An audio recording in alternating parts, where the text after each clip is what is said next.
Guys, kumakain ba kayo ng mga ganyang klaseng pagkain? So, ayun guys. Hello, yung pusa kong sikutin, nagwawala na kasi naamoy niya yung inihaw. So, ako yung magsasaing muna. Ang hirap talaga pag mag-isa ka sa buhay. Ay, nako. So, ayan na. Ayan na yung pinaka-celebration ko sa birthday ko. Wala eh. Ang hirap lang magpatuloy, lalo na maghahanda ka pa ba? Wala ka nang ang pera. Isa pa kung may pera ka man, siyempre, bibili mo na ng gamot mo. Tapos, ang hirap din mag-happy-happy, di ba? Wala si mama. Nakawala lang ni mama. So, ayun. Kaya guys, ilang banlaw yung bigas, ilang beses yung banlawan yung bigas pag nagsasaing kayo. Kasi ako, twice lang. Kasi naalala ko nung grade 2, sabi sa akin ng teacher ko, twice lang. Kasi mawawalan siya ng lasa. Tapos, lagi niya sinasabi, hanggang dito lang daw yung tubig. So, bali 1 inch lang. Ayun, hanggang ngayon, yun pa rin yung ginagawa ko.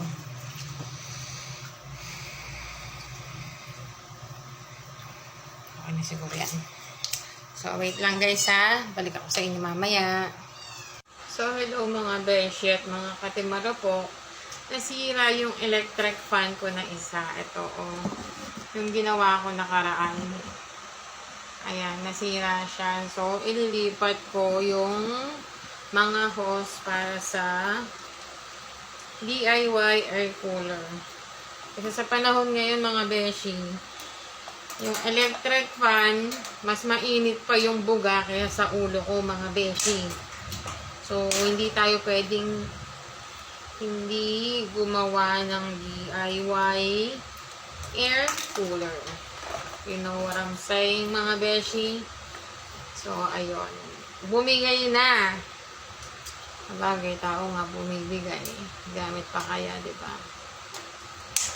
Bumitaw na. Tao nga bumibitaw mga beshi. Electric fan pa kaya. Yun lang. Hugot tayo ngayon ng hugot.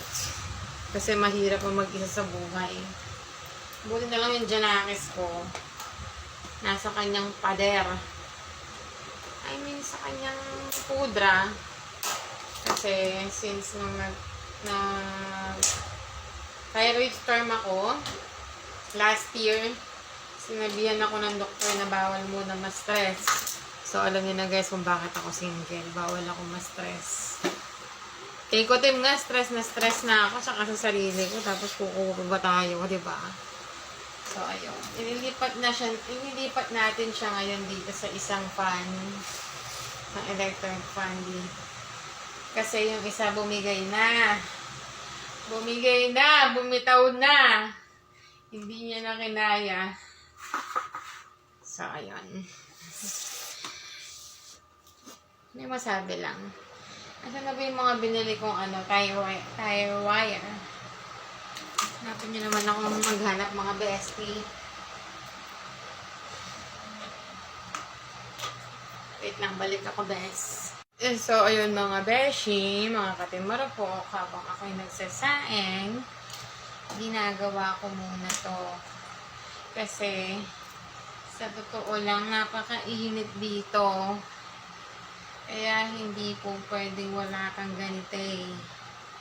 Pag wala kang ganite, ngangay. May heat stroke ka. Heat stroke ang aabutin mo. Imbis na init, imbis na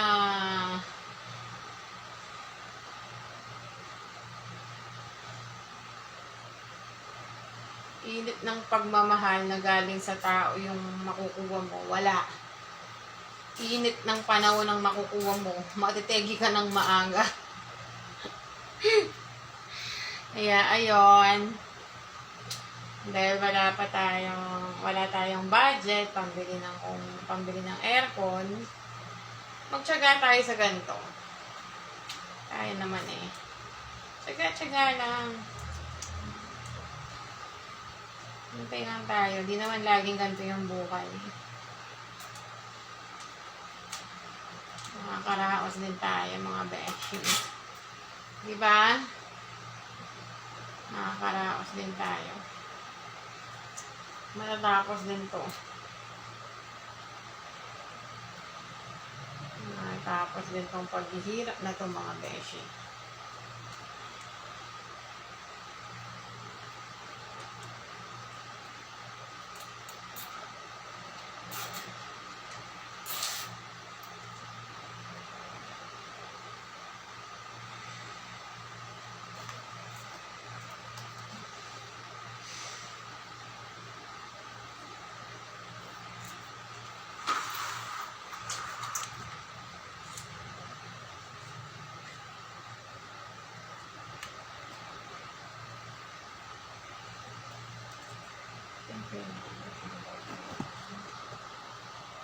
Putim.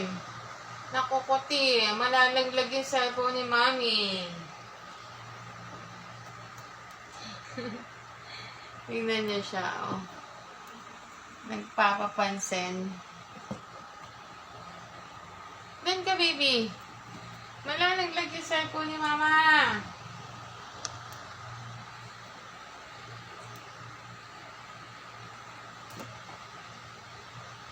Naaamoy niya kasi yung inihaw eh. Kaya nagkakaganyan eh.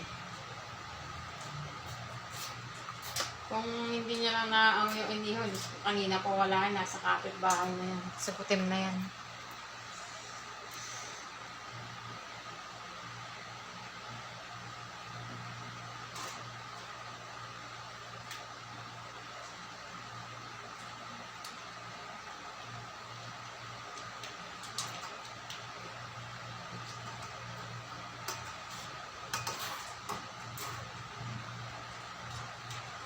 So, ayun.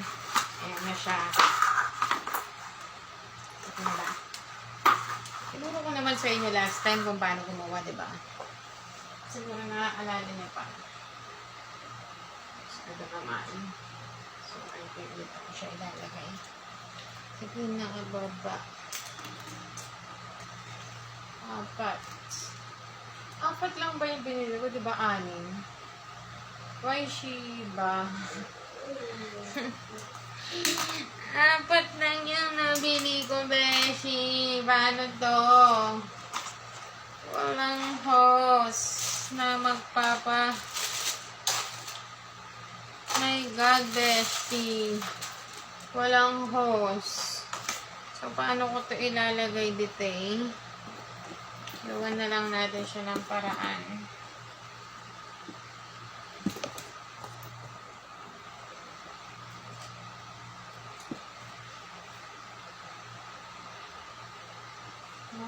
Tayong mga Pilipina o paraan, diba? Gawin natin ng paraan.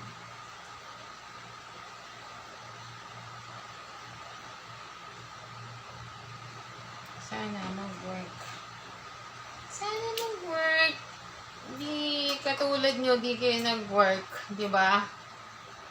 Siya, lalo lang balik ako mamaya pagkakain na ako.